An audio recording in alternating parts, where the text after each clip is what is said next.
Good afternoon, and welcome to the Certified Application Counselor Designated Organization webinar.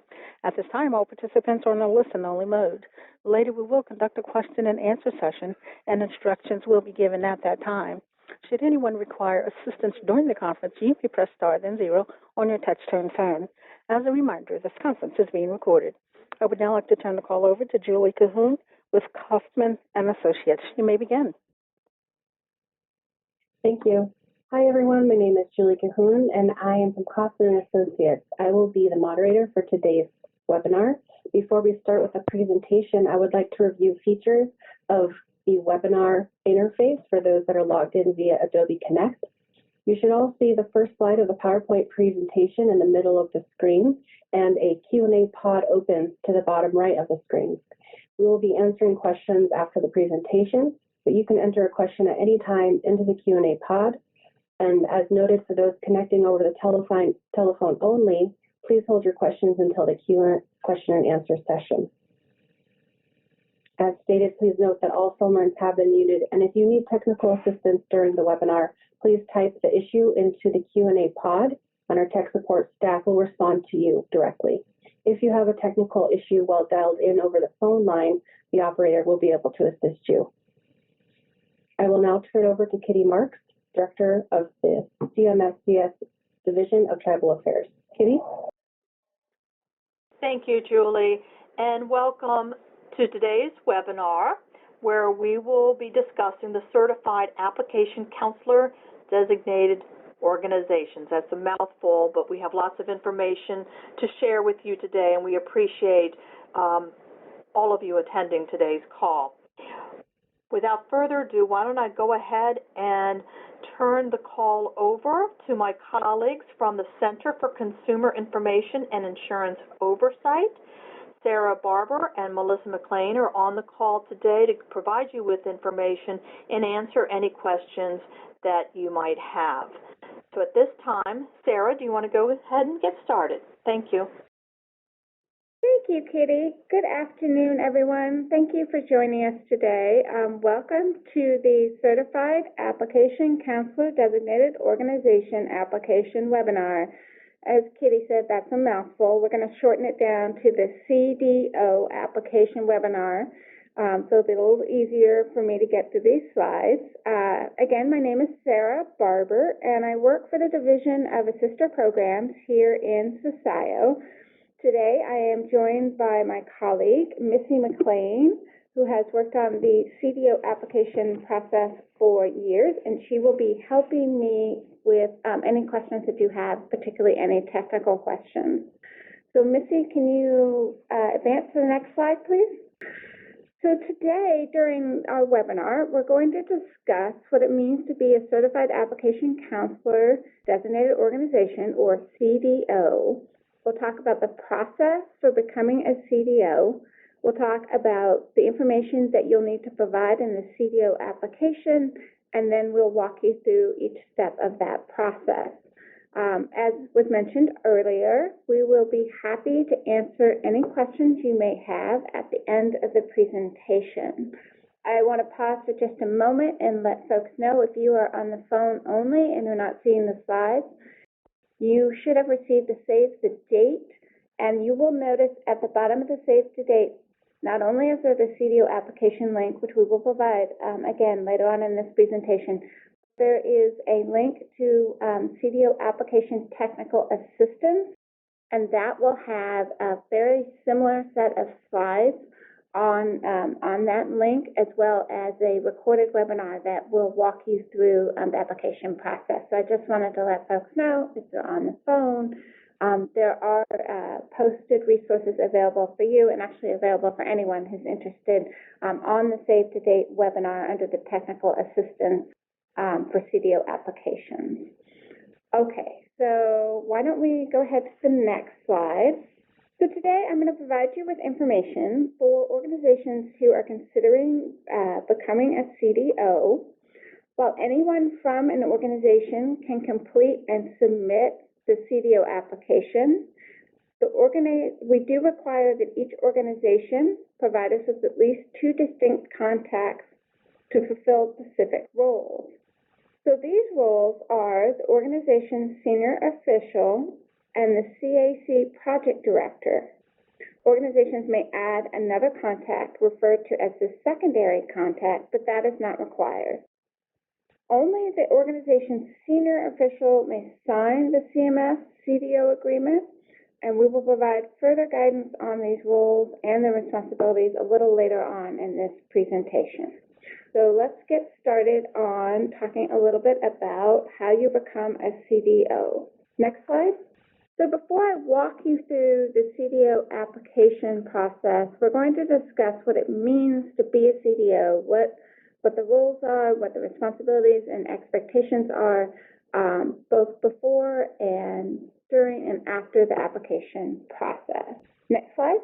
So what is a Certified Application Counselor Designated Organization, or CDO? CDOs are quite simply organizations or entities that meet certain eligibility criteria and are formally designated by the Centers for Medicare and Medicaid Services, otherwise known as CMS, to serve as a CDO. Participation in the CDO program is voluntary. By completing the online application, you are requesting to become a CDO so that you can provide these services and take on the responsibility of certifying your staff to serve as certified application counselors. There's a link at the bottom of your screen if you want to find out a little bit more about the CDO program. You can click on that. When I say CDO, I'm referring to the Certified Designated Organization, which is the organization that then certifies the Certified Application Counselors, otherwise known as CACs. I know it gets a little confusing with the acronyms, so CDO refers to the actual organization, and CACs are the application assisters who help consumers enroll in marketplace coverage. CDOs have the responsibility for certifying these CACs. Next slide. So now that we've talked a little bit about what a CDO is, we can discuss what it means to be a CDO and how CMS supports CDOs. I'm going to go through some of the regulatory provisions so you understand a little bit of what the requirements are. So under 45 CFR Section 155.225, CDOs are responsible for certifying their staff or volunteers as certified application counselors, otherwise known as CACs, to provide information to consumers and to help facilitate consumer enrollment in QHPs and insurance affordability programs such as Medicaid and the Children's Health Program, otherwise known as CHIP. And under 45 CFR Section 155.225D7, a CDO may certify staff members and volunteers to be CACs only if the staff member or volunteers recertify on at least an annual basis.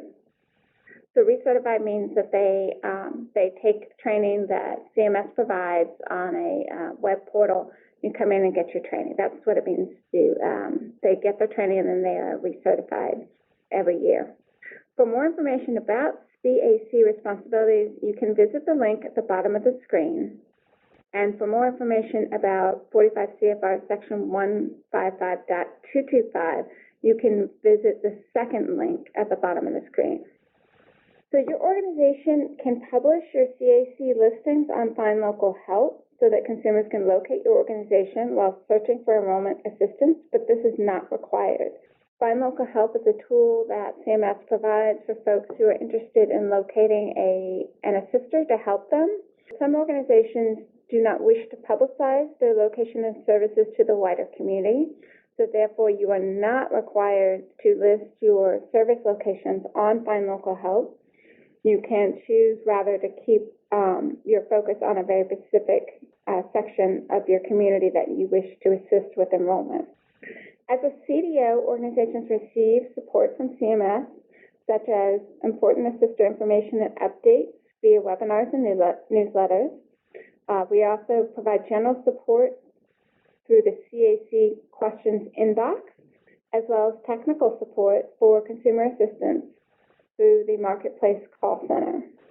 We ask all organizations who are interested in applying to become CDOs that you add the CAC questions at cms.hhs.gov to your trusted emails to ensure that you receive our emails during, and all of our notifications during the application process and then thereafter. We have had some folks have trouble with these emails going into their spam folder.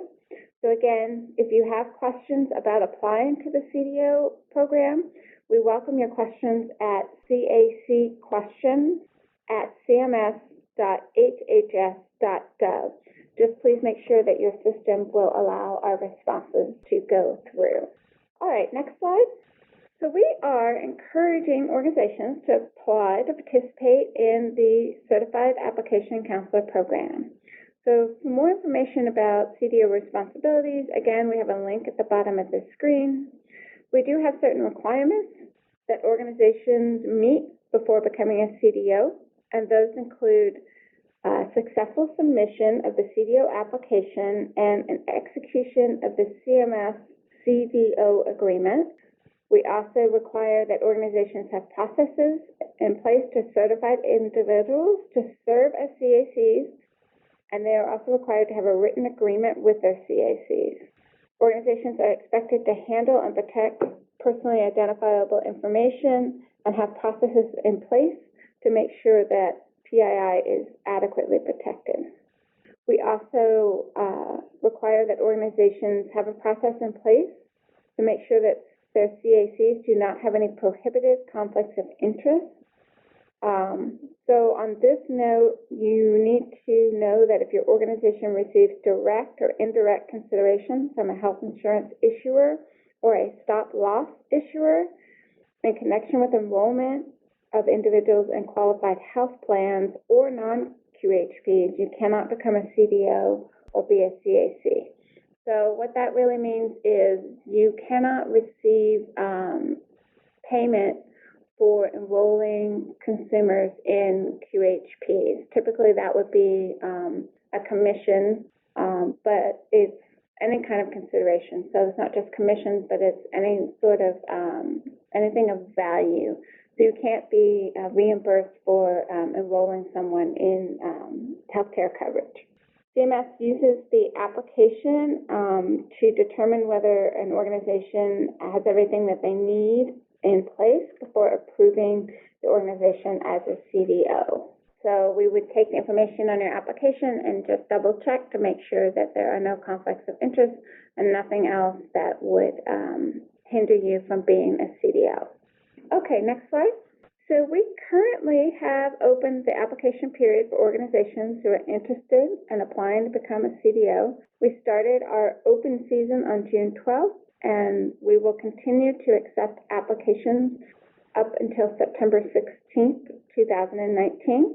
So we are in the last 10 days or so of accepting applications. So we are encouraging folks who are interested to apply now. We must receive your application by close of business on September 16th. Each organization that applies and is approved during the application period will be designated for 2 years. If your organization completed the CDO refresh process last year and received a new CDO identification number and a welcome packet, your organization does not need to reapply now. So we had what we called the refresh process last year, where we asked all of our operating CDOs to come in and reapply. The goal behind having everybody come in and reapply was to update our info and make sure we had the best possible contact info for all of our CDOs. This summer's open season is for new organizations. So if you're a new organization, you're interested in being a CDO, the deadline for submitting your application is September 16th. If you are a CDO who's already currently operating, then you do not need to reapply. If you're not sure what your status is, please email us at cacquestions@cms.hhs.gov, and we'll be happy to look up your status for you. So as I said, if you apply now and are approved, you will be designated for 2 years. CDOs will need to continue to recertify individual CACs within the organization and ensure that their CACs complete the assister certification training annually during those 2 years. At the end of the 2-year period of the CDO agreement, Organizations must reconfirm participation in the CAC program and update their organization information and return a new signed agreement. You do not have to reapply, but we do ask you to come in, check, and make sure your organization information is up to date and accurate, and execute a new signed CMS CDO agreement. So just a reminder, CDOs who applied and were approved during last year's process will need to reconfirm their participation next year in 2020. CDOs who reapplied during this year's open season process will not need to come back in and update their information and re-execute an agreement until 2021. Okay, next slide, please. So the slide you see now shows the process for becoming a CDO, and it shows the first bubble, blue bubble, shows that it begins with completing and submitting the CDO application. What happens next is that CMS reviews the application to make sure that you meet all the criteria to become a CDO. Once you apply, you should receive an email regarding your organizational status within 2 weeks. If you do not receive a status email, please do email the CAC questions inbox and request a status update. If you do reach out to us to check on your status, please make sure you provide your application ID number and the organization's name in your email request. Also, please remember to add cacquestions@cms.hhs.gov to your trusted emails to make sure that you can receive all of our notifications. There are 3 possible outcomes after submitting your application. 1, CMS will approve your application. 2, CMS may request additional information on your application in case something is missing. Or 3, CMS does not accept the application. If the application is approved, you will gain access to the organizational maintenance web form, which is where you would upload your CMS CDO agreement. The executed agreement is required for CMS to complete the process and formally designate the organization as a CDO. So essentially what we have is a 2-step process. You would go and submit your application, then you would wait to hear from us.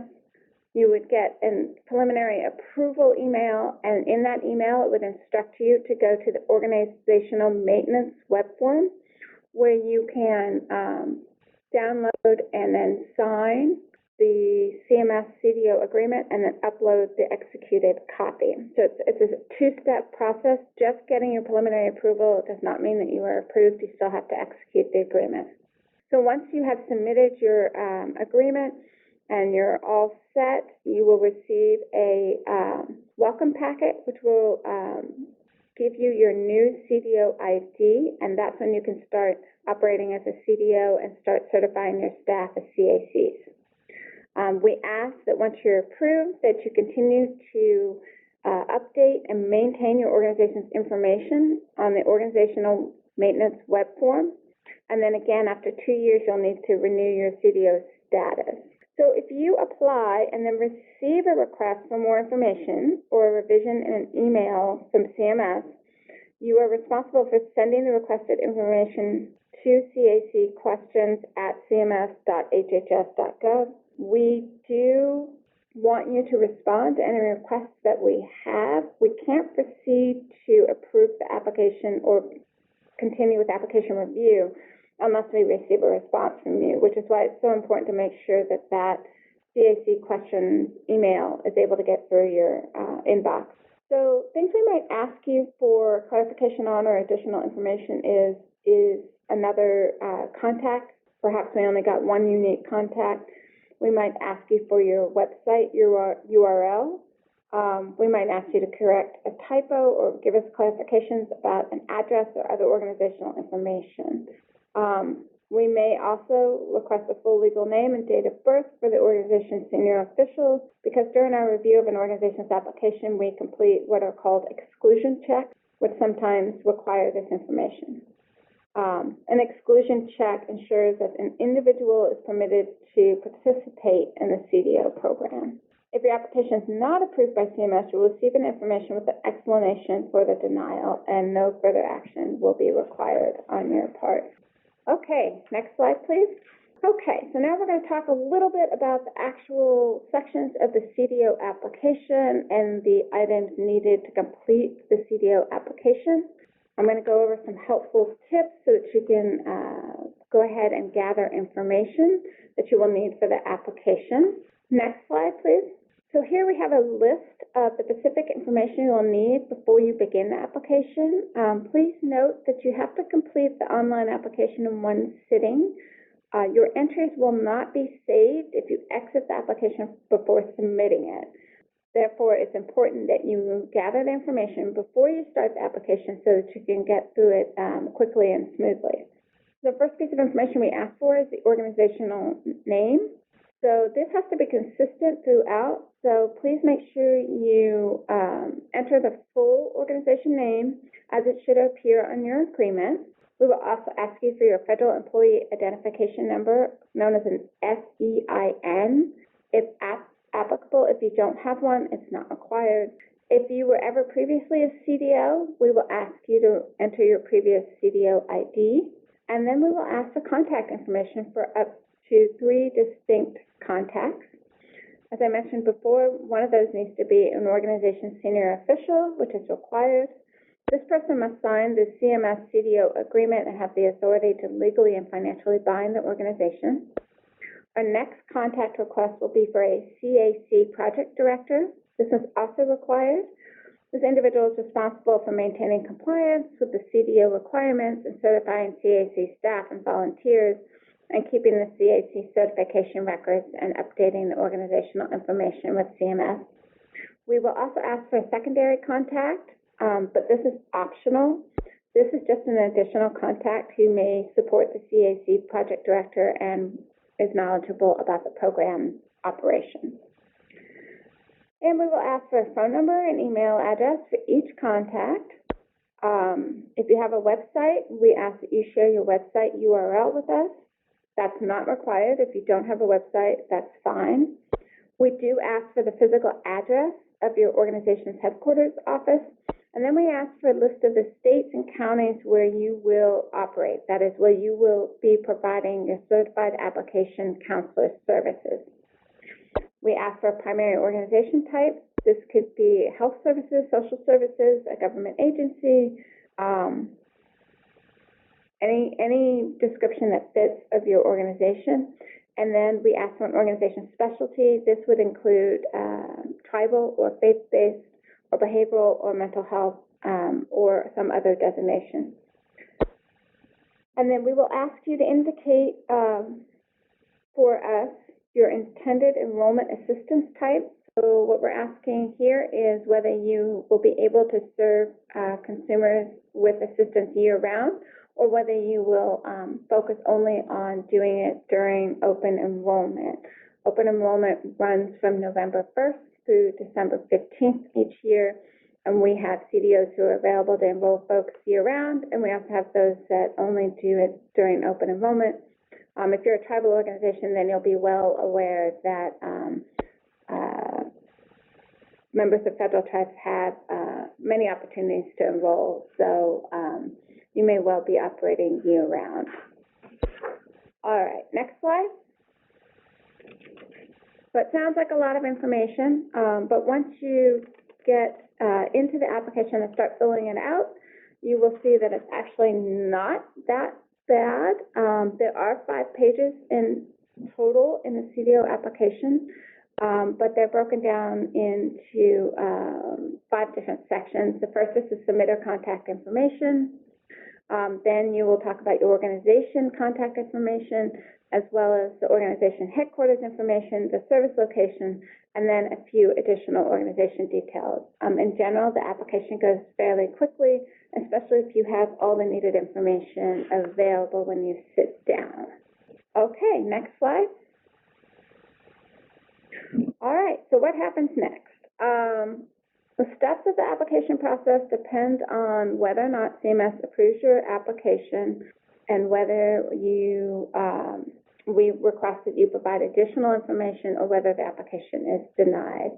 So if your application is approved by CMS, you will gain access to the organizational maintenance web form. where you can upload your signed CMS CDO agreement. And the agreement, again, is required for CMS to complete the process and formally designate the organization as a CDO. So I want to just remind folks that this is really a two-step process. The first step is submitting the application. After that, you'll be notified that you've gotten a preliminary approval, and you'll be asked to go to the organizational maintenance web form, download the agreement, and execute it. It's only after you have completed both those steps, both submitting the application and executing the agreement and uploading it, that you can be designated a CDO. Sometimes people submit the application and think that they're done, but we always need an executed agreement. Okay, once you have your agreement uploaded and CMS approves it, you will receive an email containing your official CDO ID, and then you can start operating as a CDO and start certifying your staff as a CAC. That means that you will assign CAC IDs to your certified application counselors. We ask that you maintain your organization's information using the organizational maintenance web form. That is important so that we know how to reach you and make sure you get all communications from us, not just regarding your application or your activities as a CDO, but also all the other information. We do webinars, and we do collaboration calls, and we do hot topic webinars. We do a lot of activities, and we rely on our databases, our CDO databases, to make sure that we're inviting everybody who might be interested to participate in the informational sessions that we put on. So as a reminder, once you have completed the process and you have been designated a certified application council organization, your application approval will last for 2 years. After that, you will need to renew your CDO status. It does not mean that you have to reapply, but you do have to come in, update any information, and execute an agreement again. If you submit your application and then you receive a request for more information or a request for revision in an email from CMS, please respond and send the requested information to cacquestions@cms.hhs.gov. If we need more information, the email that we send to you will have a step-by-step process that will explain what we need and where to send it. If you don't respond, then we can't review your application, we can't move forward. So please do keep an eye out for our email. If your application is not approved by CMS, you will receive an email with explanation for the denial, and no further action will be required by you. Hopefully that gives you an idea of what the CDO application process is like. I've gone over it in some detail. The process itself is typically doesn't take all that long. It usually takes us a couple of weeks to process your application, double check it, make sure everything's good, maybe go back to you and ask you for some additional information. But it shouldn't take more than a couple of weeks to get through that process, 3 at the most. And then it usually only takes a few days after that, once you get your approval to execute the agreement. If you upload it quickly, we will try and get you your welcome packet as quickly as possible. We are cutting off accepting applications on September 16th, so that's this month. On the 16th, at the close of business, we will cut it off. That is in part so that gives us enough time to process the applications, make sure you've uploaded your agreement, make sure the agreement is executed and you get your ID. It also allows us on the back end to take your CDO ID and put it into our system so we can track your applications and make sure you're in the system, so to speak, in advance of open enrollment. It also gives you a little bit of time to take that CDO ID, get your CACs certified, get them through training, all of that. So we try and cut it off in September so that we will have adequate time to get everything done that we need to get done and that you need to get done before open enrollment. So next slide. Okay, so thank you for listening to me today. If you would like to apply, the link is on the screen, and that link is https://mats.cms.hhs.gov. secure, SECURE force, FORCE.com / capital C, capital D, capital O, application / So again, that's https://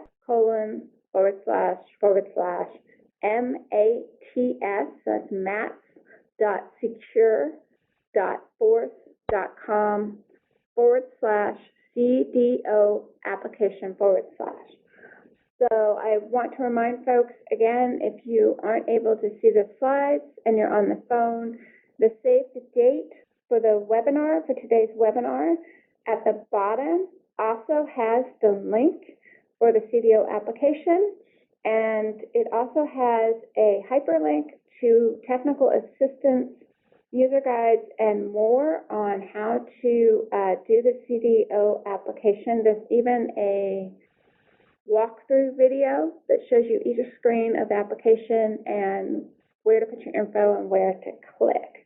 And if you have any questions, you are welcome to contact us at cacquestions@cms.hhs.gov. And that is the end of our PowerPoint presentation today. If you have any questions, please feel free to put them in the chat box on your screen, and we will also take questions on the phone if you have questions and if you're on the phone. So I'm going to ask if there's anyone who submitted a question that they would like to ask. Ladies and gentlemen, at this time, if you have a question, please press star then 1 on your touch-tone phone. I know sometimes I get questions from tribal organizations in particular who ask me what are the benefits of applying to be a CDO, and I would like to emphasize that the CAC training is up and posted, and as always is available to anyone who wishes to take it. One of the benefits of having tribal organizations apply to be CDOs and being approved is that we then have a better sense of what tribal assisters are doing and where they are, because we'll have information on what state you're in and what counties you're providing those services. It also helps a lot with a lot of our outreach and collaboration. We try hard to have both our navigators, who are federally funded assisters, as well as our CDOs all over the country, work with tribal members, both American Indians and Alaskan Natives, and we find that folks who have been doing this work for a while, who are tribal organizations or who are a part of that community, really are the experts, and they really know what they're doing and how to get people enrolled. As we are well aware, Native Americans and Alaskan Natives have some special provisions. So it helps us, quite frankly, the more tribal organizations or folks that are working with tribal people who are in the CDO program. It means that we can rely on them and pull on them to provide us with needed support and information and help, as well as making sure that they are included on all of our outreach, all of our collaboration. We have, I think, made some really good strides lately, particularly this year. We've been working really hard to bring our navigators together with our CDOs and CACs to trade best practices, to collaborate, to help each other with enrollment events, to educate each other on the specific populations that they serve, tricks of the trade. It also helps us a lot if we have contact with our CDOs, our CACs, and our navigators to find out things that are happening on the ground. While we do our best to make sure things function smoothly in the marketplace, there are consumers that have issues, that have problems. While the Marketplace Call Center is a wonderful resource and they do a lot of work to help consumers make sure they understand everything, sometimes people get stuck. And we like to hear from our assisters about any problems that they're having. I often find that our assisters are sort of the canaries in the coal mine, and they will let us know about technical glitches or other issues that we might not otherwise be aware of without our sisters highlighting them for us. So we actually rely pretty heavily on our sisters and communication from our sisters to know what's going on and to, frankly, find out how we can help. So that is one of the benefits, I feel like, if folks are in the CDO program, we're aware of who you are, where you are, and we are better able to communicate both to help you, but also to learn from organizations who do a lot of really great work out there. Is there anyone who has a question who's on the phone? I have no questions on the phone line at this time. All right, well, I'm happy to take any questions. If you do have one, please don't hesitate to ask a question. I will just mention that while I have talked about navigators and CDOs, they are very distinct sister programs. Our navigators are federally funded. They apply for, and once approved, they are awarded federal funding to conduct their enrollment activities. CDOs are not federal funded, so that's something that I think is important for people to understand. That CDOs do not receive federal funding, but they do have access to, as I mentioned before, the newsletter, the webinars. If you are a CDO and you are in our system, we make sure that we have your information and that you receive all of our email blasts, including policy updates that are contained in the newsletter, our upcoming webinars, our collaboration calls, our hot topic webinars, all the activities that we try and do to make sure that folks know what's going on, what's upcoming, especially as we get closer to open enrollment, making sure that that our sisters have all the information they need to help consumers get enrolled. So I will just mention that that's the main distinction. Really, the training is almost the same, but as I said, navigators do receive federal funding where CDOs do not. Missy, I'm going to ask if there's anything you want to add to this, since I know you are so well versed in the CDO program. If you think of any other reminders that people should be aware of. No, Sarah, you covered it very well. Okay, great. Well, I'm not seeing any questions. I'll do one last call for questions on the phone. And if there aren't any, Kitty, I'll just hand it back over to you. And just thank you very much for this opportunity to let folks know about the CDO program. Okay, thank you, Sarah, and thank you, Missy, for being on the call. And as Sarah mentioned, the Save the Date webinar notice that went out has some really important links. And please, there's, as Sarah noted, there's technical assistance webinars, and the links are there. If after the webinar and you're looking at the application, you have questions, you can contact CDOs for answers to those questions, and that email address is on the Save the Date webinar as well. So sometimes after webinars and after reviewing the application, you might have questions, so please feel free to reach out to CDOs with any additional questions you might have after you review the materials. So if there are no other questions on the line, or I don't see any in the chat box, again, I want to thank Sarah and Missy for presenting this information today. It was very interesting, and we encourage those on the phone to consider submitting an application. And remember, the deadline is September 16th. So with that, I think we'll go ahead and conclude today's webinar. Thank you again for participating, and have a good rest of your day.